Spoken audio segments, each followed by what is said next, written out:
You are Locked On Ole Miss, your daily podcast on the Ole Miss Rebels. Part of the Locked On Podcast Network, your team every day. Thanks again for making the Locked On Ole Miss podcast your first listen every day. We're free and available wherever you get your podcast, including YouTube. We're part of the Locked On Podcast Network, your team every single day. Hello, I'm Stephen Willis from the Locked On Ole Miss podcast. I'm joined by Brad and Logan from Inside the Rebels, Logan Digital Media, all of that stuff. You can find him all over North Mississippi and doing high school sports, I think, as well.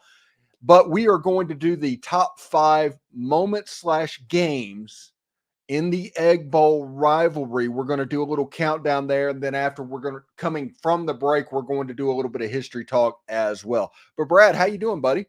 I'm doing well. I'm like everybody else, getting ready for the dog days of summer before we kick it off for the college football season. But I thought this was a fun topic, and I appreciate you reaching out. Yeah, no problem at all. This summer, we are willing this football season to get here as quickly as we can. So topics like this will be necessary over the next couple of months.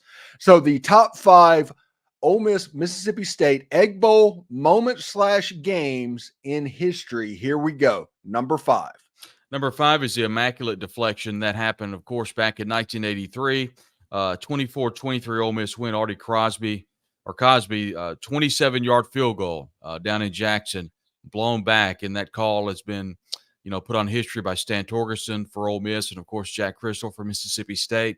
But a big win for Ole Miss back in 1983, and that game was interesting too because Mississippi State had controlled that game the entire game, and Ole Miss made a late push and was able to secure the win. I believe that was the first season Coach Billy Brewer was at Ole Miss was in 1983 as well. So a big win for Ole Miss, and that is my number 5 Egg Bowl moment for Ole Miss. I was at that game. I was in Memorial Stadium that day. The big underrated thing, there was a touchdown off of a fumble that Kelly Powell scored, but Timmy Moffitt took a punt back that Ole Miss didn't block anybody, and he went untouched on a punt return for a touchdown. That was a big play in that game, but everything is overshadowed by the immaculate deflection. Number 4. Number 4, and the remainder of these I was actually at in person. I was not at the immaculate deflection in person. So number 4 was 2014. That was a big win by Ole Miss. They won 31-17. Of course, Mississippi State came in a record of 10-1 and 6-1 in the conference. And in fact, had Ole Miss won that game and Alabama lost that game, Mississippi State would have played in the SEC championship game. It was a game. It was a year in which both Ole Miss and Mississippi State were high in the college football playoff. Mississippi State had reached number 1, and they were a heavy favorite coming into the game. Coach Hugh Freeze had a great game plan. Jalen Walton had a 91-yard touchdown run and also had roughly around 140, 150 rushing yards. It was a big day for Bo Wallace, and Ole Miss would eventually play in the Peach Bowl, but we're not going to talk about that one today against TCU. Yeah, Bo Wallace played in that Mississippi State game. He was injured. He was flat out injured. Yeah. He got hurt against Arkansas the week before. He was not right in the Peach Bowl a couple weeks later, but he was able to put it together for that one moment of time. So congratulations to Bo Wallace for there. And that Jalen Walton run is hilarious. I've watched that probably 1,000 times of just Jalen Walton running as fast as he can, and Cody Core looks like he's just trotting beside him. And the Vern Lundquist call is really good too.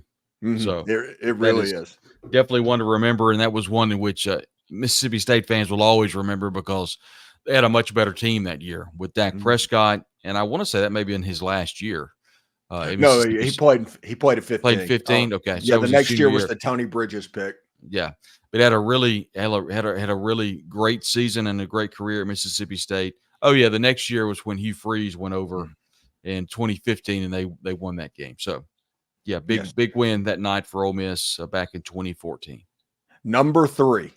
Number 3 is the shutout, and many remember this game. This was on Jefferson Pilot Sports, 45-0. Ole Miss would eventually advance to the Cotton Bowl that year under Houston Nutt, 2008, and it was a year that Sylvester Croom would eventually step aside. I think Ole Miss had a record number of sacks that day.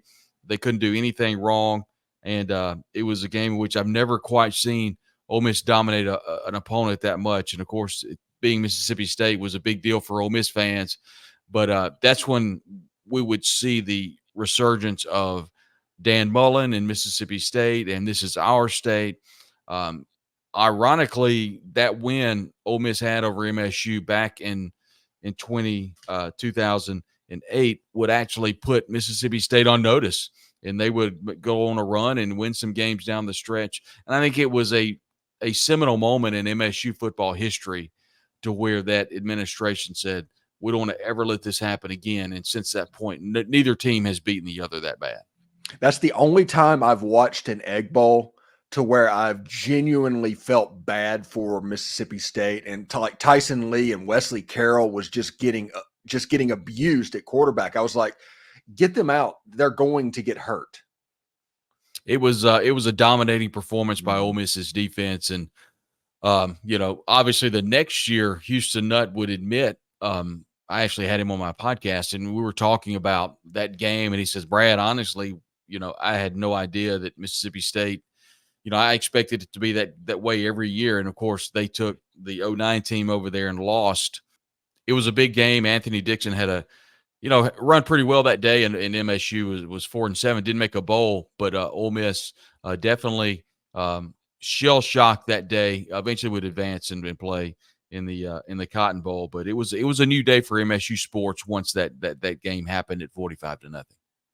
Yes. Number two is the 2-point conversion. And that is which Mississippi State was leading 14-7 with about 2 minutes to go in the game back in 1997. Stuart Patridge under head coach Tommy Tuberville led the team down the field, and they immediately went for two once they scored the touchdown. It was a pass to Andre Roan, the transfer from Northwest Community College, and Tommy Tuberville and the entire team honestly threw their hand up in the air and said they're going for two. We'll always remember Stuart Patridge hitting Corey Peterson across the middle. It was close.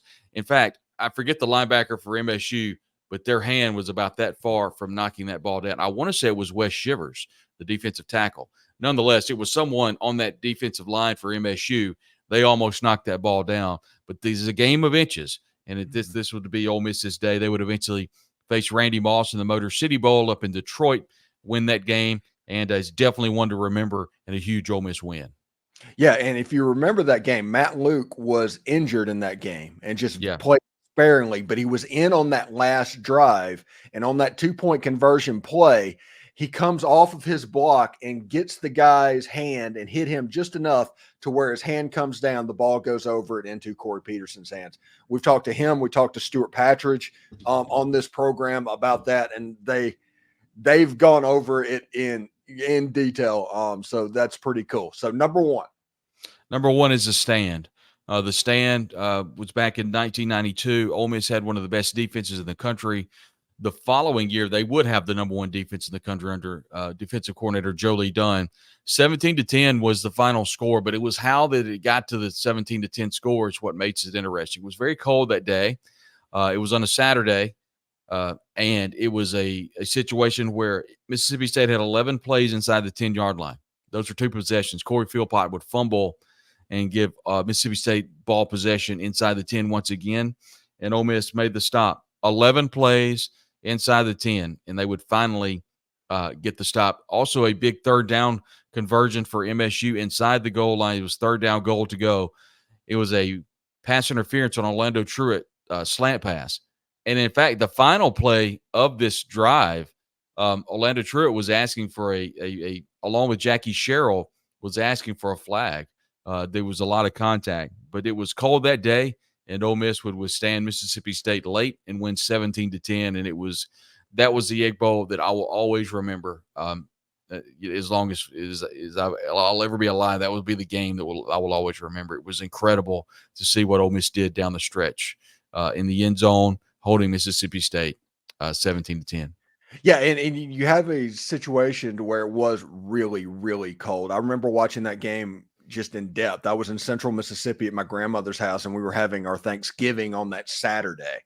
And that game was on, and it was brutally blustery cold outside. And that, even in Mississippi, that can be a little bit weird. Anyway, thanks for watching the Locked On Ole Miss podcast. When we come back, we're going to continue to talk to Brad about some other historical points in this Ole Miss Mississippi State Egg Bowl rivalry that did not make his top 5. But when you're hiring from your small business, you want to find the right quality professionals that are right for the role. That's why you have to check out LinkedIn Jobs. LinkedIn Jobs has the tools to help you find the right professionals for your team. It's not just another job board. LinkedIn helps you find the professionals you can't find anywhere else. Even those who aren't actively searching for a new job, they might just be open for the perfect role. So in a given month, over 70% of LinkedIn users do not visit other leading job sites. So if you're not looking on LinkedIn, you're looking in the wrong place. On LinkedIn, 86% of small businesses get qualified candidates within 24 hours. Hire a professional like a professional on LinkedIn. 2.5 million small businesses using LinkedIn cannot be wrong. So post your job for free at linkedin.com/lockedoncollege. That's linkedin.com/lockedoncollege to post your job for free. Terms and conditions apply. Are you watching Fox Sports or ESPN on your TV all day and you have to turn down the volume with all of that shouting? Make the switch to Locked On Sports today. It's a free 24/7 sports streaming channel programmed for you each and every single day to bring you the biggest stories without all of that screaming. Locked On Sports Today brings you the can't-miss analysis, opinions, and news, streaming 24/7 on YouTube or the free Amazon Fire TV channels app, part of the Locked On Podcast Network, your team every day. So, Brad, talking about some things that didn't quite make the list. You did not mention the Mayor of Starkville game, the 2017 game. That I think that was interesting. The John Forcade last play touchdown to beat Mississippi State, I think in 1981 or 1980. I think it was 81. Did not make the list. And the Tony Bridges 2015 didn't go in. Matt Corral doing that. But I do have an interesting question for you, an interesting thought. It can be effectively argued that in 2019, the piss and the miss was probably the greatest moment in Ole Miss history in the Egg Bowl. It's definitely been changed since then. And you know, I was on the sideline at that point of the game. And you know, the throw from Matt Corral, who did he throw that? Was that was that Pearson? Who did he hit late in the game? You're talking about that long pass. It was fourth down, by the way. The game was over if it gets knocked down. It was like 4th and 20. It was a huge, and they were on their own 30 or so. And so I forget who caught the ball, but it was a bomb. It was a beautiful throw by Matt Corral. But yeah, it was Braylon Sanders. Braylon Sanders. Okay. Mm-hmm. So once that 2-point conversion is not made, Matt Luke is fired, and then Lane Kiffin is hired, and now we're in the renaissance period of Ole Miss football since the 1950s under Coach Vaught, so 1960s. So, yeah, I mean, I don't know that I want to say that was a great moment because but, I mean, it definitely turned the tables on a lot of things that happened. I will say this. I want to go back to just from an honorable mention to me was 2015, and let me explain why. Number one, it was pure domination. It was Dak's last game at home. But I think more than that, taking the Mississippi State out of it, I think it was easily the best game plan I've ever seen by an Ole Miss coach since I've been following the team. Hugh Freeze game plan better or as well as anybody I've ever seen for a team. I want to say, Stephen, it was 17 or 21-0. Yeah, quick. Stringfellow made some great plays, and it was pure domination.